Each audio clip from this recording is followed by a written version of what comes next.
She walked into the construction sites with a hard hat that never fit, not because she didn't care about safety, but because the hard hat was never designed for her. For years, Smita Sahoo held on to it with one hand while she sketched with another, solving problems, supervising builds, and doing her job. And for years, she kept getting reprimanded for taking the hat off. So she decided to fix it. Today on UnCeiling You, we're talking with Smita Sahoo, an architect, interior designer, and founder of Women's PPE Innovation Initiative that's addressing a problem most people don't even know exist. We talk about designing with conviction instead of approval, navigating egos without losing yourself, and what she calls karma equity, and what it actually means to build something when the blueprint doesn't exist yet. This conversation is for anyone who's ever seen a need that no one else has addressed and decided they're the one to solve it. Let's get into it.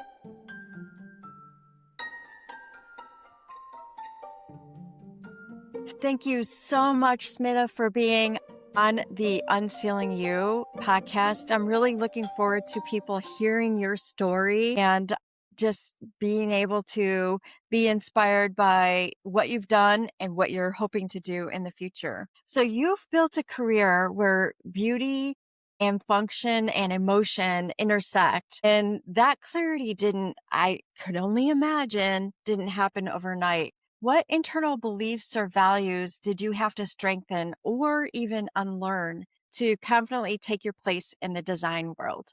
Fantastic question. Well, first of all, thank you for having me. You yourself are such an inspiration. The podcast you're doing is so important and so inspiring. So thank you for having me. So going back to your question, so I started with the whole thing very early on in my life. Like when I was a little kid, I remember when my parents were building their house. At that time, I had ideas of how the house should be built and the layout and proportions and space planning and circulation and all that stuff. And also I was into art. So I used to paint a lot. I did fabric painting. I did a lot of like stitching. When I say stitching, it's like the embroidery making. So again, all these things are separate when you're in school taking all these different classes and all that stuff. But over the time, when you're growing, people recognize what your natural talents are. So my uncles or my father, who were, of course, they're more senior, they would tell me that I think you are more meant to be in the creative field. So you kind of like, as a young child, you kind of have these, you don't know what creativity is back then, but you kind of like listen to all these. And so I would say that very foundationally, I have had these skills. And then I kind of like naturally progressed into architecture school. And then you get formal training. You have some structured courses. And then even in your 5-year training, I did a bachelor's in architecture. Then you kind of like know what what areas you really like. I didn't like structure class at all. I loved basic design. I loved all these other creative side of things. But when it comes to like learning structure and like, certain things which are more linear, I didn't enjoy that much, although, everything is important. And then after that, I worked for a year. And then again, you getting field experience. That's a different level of training where now you have clients to interact with. So what your training is and what your natural ability and aptitude is now has to be adapted to what the client's needs are. So I would say that it's been a journey, and I'm now in 20 years of doing this. And you're 100% right. It's not one place or one experience. It's accumulate. That's why we call our profession. It's a training. It's a practice. It's always a new client. You're learning something from them, and you always apply what you learned to your next adventure. So I don't know if I answered that question, but I would say that that's kind of my journey so far. Okay. So was there ever a time when you felt like you were designing for approval versus designing based on a deeper sense of knowing? Yeah, it all depends on the client. Some clients, they know what they want, and you kind of have to adapt to what their vision is or For example, if you're working with big headquarters, they often have a big brand standard. They have an image. They have some internal design elements and is into internal brand and marketing, which they want to cater to. So in that case, you can just say that, oh, hello, this is my aesthetics and I'm going to impose on you. But then there is some collaboration. There are some clients who are completely blank slate, and those are wonderful clients where they're like, we trust you. We want you to be the artist. Here's a blank canvas, and Uh, not a blank check, but a blank canvas. And we would love to see, and then they will participate, and you're co-creating. Some clients are like, you just take it and run with it and let us know how we can help. And they don't want to co-create. So there are different variation of clients, and they all add value, because if you have a client who's completely not engaged, then you're kind of like just working with your personality and your thoughts and everything. And it's fine. It's fun for, it's fun. I won't say that those projects are not fun, but then you're not getting challenged by another different opinion. So I've enjoyed all the spectrum. If you tell me my favorite, it's the middle, where you're co-creating. Because you're always creating something unique, and your personality or the team's personality is then infused by what the client's desire are, and the success is a mutual success, and it's just not like, hey, our design firm did amazing. It's about like, oh, how we help the client achieve what they wanted to achieve. So I could see that. So, has there ever been a situation where you're navigating big egos or huge expectations and you had to really focus on that network? Like, what was your approach to building authentic, lasting professional relationships? yeah, so egos are always there, whether it's good ego or a bad ego, or big ego or a small ego. Egos you're constantly navigating. Also, ego is not a negative word always, because different stakeholders, also depending on the project, have a different perspective of what success looks for them. So for a director of operations, for them, a design has to be absolutely smooth and seamless so that he or she can operate in that space to their maximum. But for somebody else, the value of their success is different. So if you look at from their point of view, and not, you cannot please everybody. So it has to be a hierarchy of what is important and what is the give and take. So there is like that team building exercise has to happen for pretty much every project.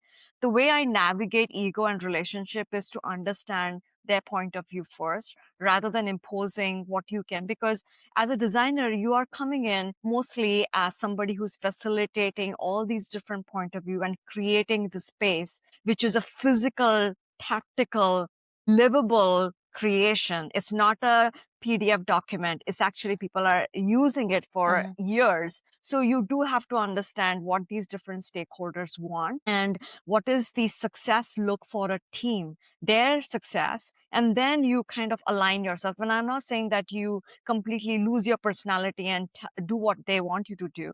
That is also not good, because then they don't have any respect for you, because you just kind of like telling, you're just an order taker. You're not an order taker. You're trying to understand everybody's point of view so that your creation is the best. I think that's how I have navigated. And I would say that it didn't come the day one. Some clients are very, very sharp at their delivery. So you can get emotional and hurt because they could say that it's a terrible idea, but it's not that they are trying to attack you personally. It's a terrible idea for what they are trying to achieve. So I navigate, or I've learned from my directors or my mentors to listen and not take everything personally. And that has helped me a lot. Okay. So can you share a time when a relationship, just not, what you've done in the past, opened a door to move a project forward? I have so many examples. I mean, it's every day. Every relationship you build is is like an opportunity. Step in towards an opportunity for your next, your next big relationship. So one of the examples is like, I love networking events. I mean, I'm a social person, but I also need my quiet time. So I met this amazing woman at a conference at Miami a couple of months back, and she was hosting the eco resort and ecotourism and purposeful, meaningful tourism. And she was a moderator, and one of my mentors were on the panel discussion. So, anyways, I met her after the event, and I just like said, hi, like She's mostly on the advisory side of the eco resorts and very ultra luxury resorts to the owners in terms of like finance and everything. So even Uh-huh. though like there is no way she has any relationship with the designers to hire, but Uh-huh. she was very kind and generous to take a call with me and listen to what my big ideas are and everything. And that relationship, she was like, I know one person in Chicago and I would love to connect you with that group. And so she just made an introduction to this big group who are the owners of the Google headquarters, and they own multiple Uh-huh. properties in the city of Chicago and very influential. But had I not approached her to just say, hey, I just want to I want you to listen to what I want in life, and I want to listen to how your journey has been led to a relationship. Have I got tons of project yet? No, but it's that relationship. And in return, am I giving her anything? No, not yet. But at some point, I'd love to do something for her. But again, it wasn't like a give and take transactional thing. She was just curious to listen to my journey as a woman from India. She's from Puerto Rico, and we Hmm. shared some commonalities in that way, that we're coming from foreign country here. How's our experience? She moved here. She was a little kid. So a long time back, just like we were sharing our journeys and our life. And she just said that I just know one person in Chicago. And then that one person happened to be one of the most influential developers in Chicago. So that is kind of my navigation. And again, it wasn't like I need her to give me these many introductions. It was just like organic, and Right. she offered. So, and then I also do that for a lot of young people who are starting off in their career, because how can I help you? How can I connect you with, you just graduated and you have this interest in, let's say, senior living. I know this client who's looking for who's looking for something. So I would make that connection and introduction. What happens after that is not what I can control. But so there is always, so I call it the karma equity. Like you do Mm. something great for somebody and not expect something to return, but then Uh-huh. you get something from somebody and hopefully they're not expecting anything in return. Most likely, that's a circle and ecosystem I have built, and it's been great so far. Yeah, so I like that term karma equity. Doing something Yes, great and not expecting anything in return yes. eventually comes back to you somewhere Eh, else. Somewhere else, yeah. So same thing. Don't do anything bad to somebody or malicious. I mean, like mistakes happen, but not like intentional bad things. Just don't do it, because it will come back in this Yeah. lifetime. Yeah, so let's shift gears because Yeah. I met you through Amy Russo, Yeah. she was on an earlier podcast where we were talking about her drive to help women in construction, but also manufacturing have personal equipment that actually fits them. And she actually introduced you to me because you have a dream, and that's about building hard hats that fit women. Mm-hmm. And you saw that need when nobody else did. And you're explaining that need. Can you first introduce our audience into how this need came about and why it's so important to you? Sure. So, as you know, I'm an architect and interior designer. So I do have to personally wear the hard hat when I'm on construction sites, when I'm supervising, whether it's an active job site, new construction building, or it's a renovation project, we must wear certain types of protection. So yeah, for the head protection, the hard hat is mandatory. And I noticed that I'm a petite woman, and most women have smaller frames and smaller head structure, even if they're like taller or anything. So the problem was started with me. So when I would go to job sites, and we are mostly trying to like assess the situation, sometimes problem solving. So that requires sketching. So I would notice that the hard hats never fit me well, and you have to wear them. So I will be holding it with my one hand, and I'll be sketching and everything. And sometimes when I'm walking, it's falling off, and I would take it off. And then the site supervisor is annoyed because they have to stick with the protocols. So that got me thinking that, if I'm on the job site for a couple of hours and I'm not even working there, there. And these are my challenges. What are other challenges? And I do work with a lot of female GCs. And I was just like sharing, first it started with a casual conversation and slowly started understanding that there's actually a need. There's more problem. And it's only not just hard hat, but it's the overall PPE protection. There's a lot of things which don't work for women because the history is that 100 years back when construction started happening, the hard hats were designed predominantly for men because they were doing these construction and the companies wanted their employees to be protected. But over the years, it's been 100 years almost, and there's significant increase of women in these male-dominated industry, but no innovation has happened for women. So as we are exploring, and we are still in the research stage, as we are exploring more, there is a clear need because women are not smaller men. We are anatomically designed differently. So the hard hats was designed for men doesn't necessarily work for us and not necessarily protect us because of the way our skull is structured, the way our neck is, the way our head is, and the way we carry the weight.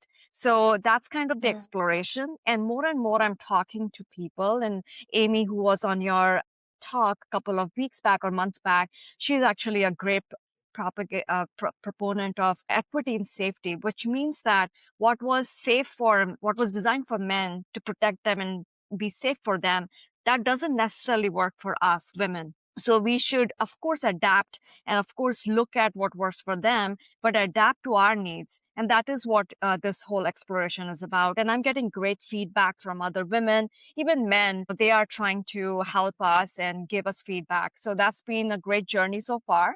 And as we progress, we'll keep everybody posted on what we are coming up with, what the innovation is, but also innovation and research in historically for women has been very limited. So that is also a challenge to raise funding because since we don't have enough data that these are actual real issues, we are trying to collect data.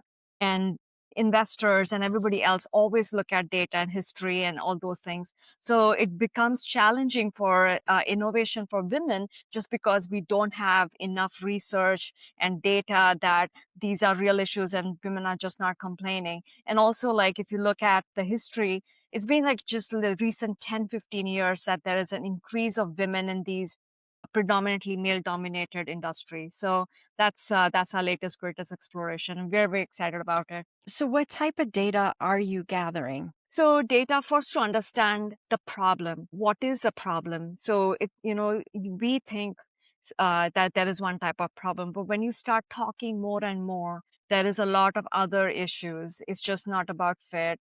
It's more about like, how's your pain? Like, how is your productivity impacted? How's your hair health? So there is a lot of other issues which we have discovered because originally we had certain hypotheses that is just about like a good fit and that solves the problem.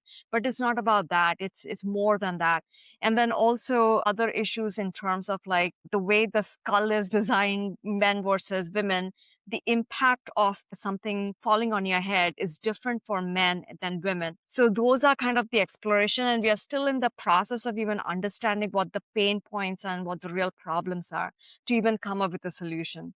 So that is where we are serving different categories of women and also the different aspects of work styles, because not every woman in construction or in field is doing the same kind of work. A woman who's a roofer has different challenges because she or he, they are facing, I mean, we are focusing on women, but she's facing outdoor wind pressure, external weather conditions, external debris and everything falling on her head. So that is a different level of protection than a woman who's working indoors, where she's doing carpentry work, or there are a lot of women who are doing gypsum work. So those kind of gypsum particles and everything gets into their hair and it has other kind of repercussions. So even understanding that construction is a big word, but even construction industry has all these different subcategories and different women get affected and impacted differently. So we are trying to define the problem statement still. Is there an emotional side to pitching to investors when you're talking about this at all? So in my experience, investors are about data and numbers. So there is definitely emotional side. The emotional side of this side being, we don't want hand-me-downs from men. We are not small men. that we just wear a small size that is supposed to fit as well. And it's for everything. It's just not the head, it's vest, it's the harness, it's the boots, everything, gloves, everything. So it's about that we are professionals. We are now about 45% of construction industry does have women participation.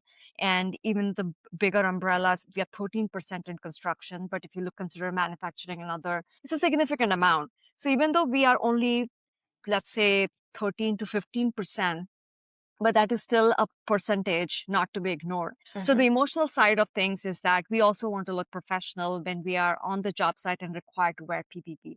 It should just not look like, here's your hand-me-down from a man and we just like tucked it and like made it smaller and this is what. So that's the emotional side of things where you want to walk in, feel professional, you have the exact equipment which fits you, and so you can perform, and there is actually a productivity loss too. So it's just not about the look and feel and just the emotional part of it. There is significant dollars tied to all this, because if there is a productivity loss, that means the woman is losing some of her revenue. And then also because of these injuries, there's significant insurance costs both on the employee side and the employer side. So it's just not about emotional factor. So for investors, they like data, they like to see the history, but they also like to see that what is the future? Like, is it a real problem or is it just a bunch of women complaining about something? So that is what we are trying to gather, that no, it's a real problem. It's not just that just because we haven't complained so far and we didn't have the platform doesn't mean that the problem does not exist. So that is another challenge, is that well, where is the history of like people complaining about things? Well, there was no platform for anybody to say anything. So yeah, so those are the challenges from the investor side. And then also like investors like high return investment. So this is a product. So it's not an app. It's not a dating app or something. So so those are the challenges. And also as a female founder, minority founder, those adds to another layer of challenges. But again, that is not, I'm not sitting here and complaining. Those are the challenges, but we will overcome. It's just that we are meticulously and very rigorously looking at everything so that when we start going for raising funds to create these prototypes and to further research, we have everything, all our ducks in the row. We have done our research, we have done our survey, we have a critical mass. This is a real problem, and we are here to solve it. So that's great. We talk a lot about community, mentors, allies, and champions, but sometimes we have to become that person for ourselves, for sure. Who or what did you have to become in order to make this next chapter of your career possible? And also, can you tell us maybe about the mentors and the champions that have really meant a lot to you on this journey? yeah, so I've been very lucky and fortunate to be surrounded by very strong business owners, partners, both men and women. So I would be saying that the amount of encouragement support I've had with women leaders early on in my life, I've had equal number of very great men also mentor me. And of course, in the very beginning, as a child, my father is my biggest strength and my support. But in my entire career, I've just been one of those fortunate people. But I would say that I've also seeked out for those mentors, because the mentors don't come looking out for you. So when I have found somebody who has inspired me or they are doing something irrespective of their gender, I have made a point to reach out to them and ask them about their journey and what can I learn. And I've also tried to give them something back. But usually, like when you're talking to somebody who's way senior, you don't have much to offer back.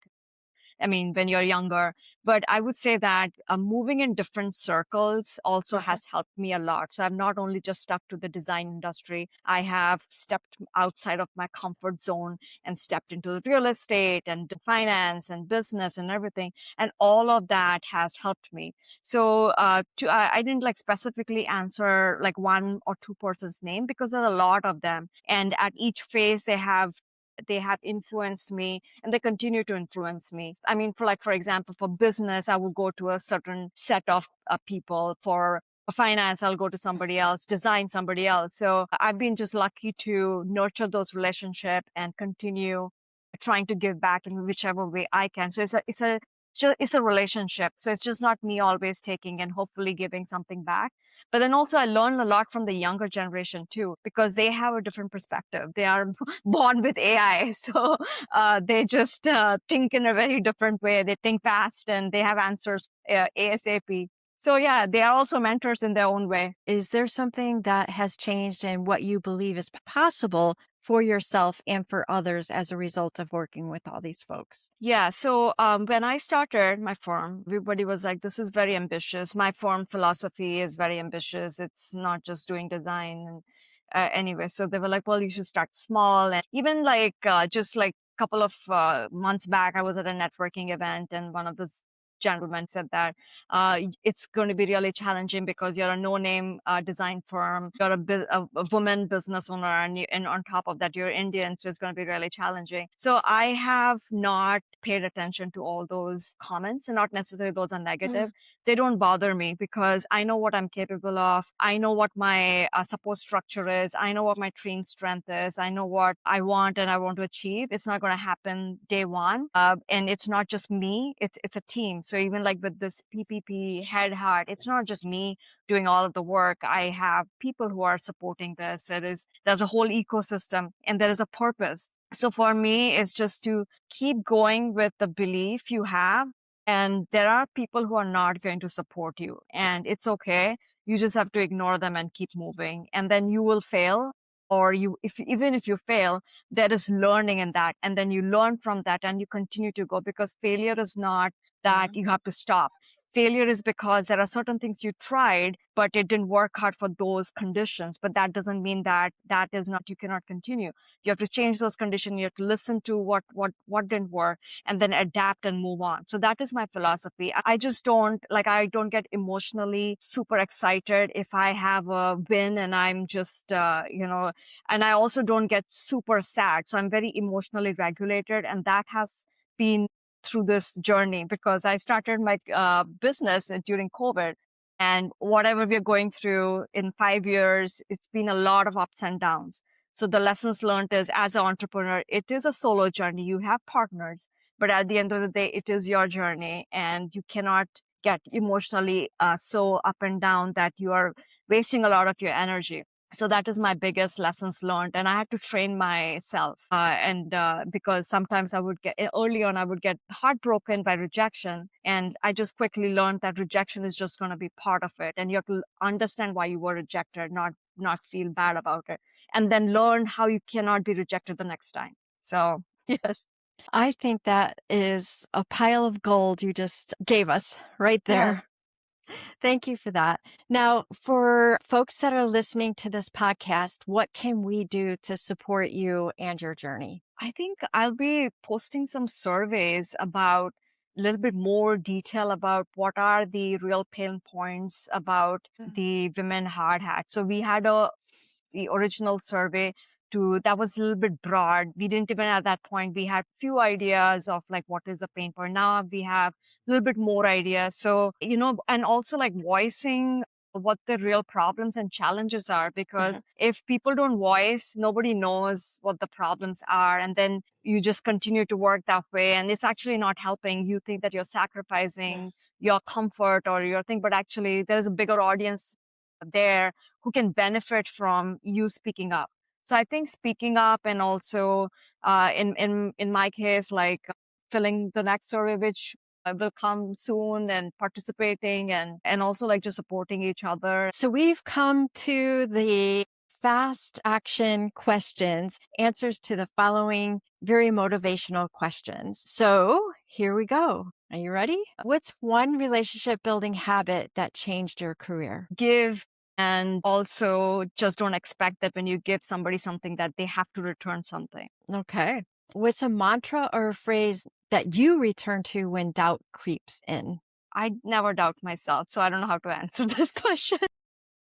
I like it. What's one lesson you wish more women in design or construction knew early? Never doubt yourself. There you go. Back to the question 2. When you walk into a pitch meeting, what mindset are you channeling? I'm the best. All right. Finish this sentence. Women don't need to ask for permission to to do anything. There you go. I really appreciate having you on Unsealing You. And I cannot wait to see how things go with the hard hat and your business. I really appreciate you reaching out and joining us. Thank you so much. This was worth the full listen. If you're a woman working in construction, manufacturing, the trades, or any field where the tools weren't made with you in mind, Smita wants to hear from you. She's collecting data right now for the PPE initiative works that she's building. When her survey goes live, we'll share the link. Your voice matters in this. And if this episode landed, if you've ever felt like you're the only one seeing a problem everybody else is ignoring, I made something for you. It's called Reset Tonight. It's a free guide for leaders whose minds won't shut down at night. 3 steps, 10 to 15 minutes. It's not about solving everything. It's about helping your brain slow down enough to sleep. You can grab it in the notes. It's free. Thanks for being here, and I'll see you the next time.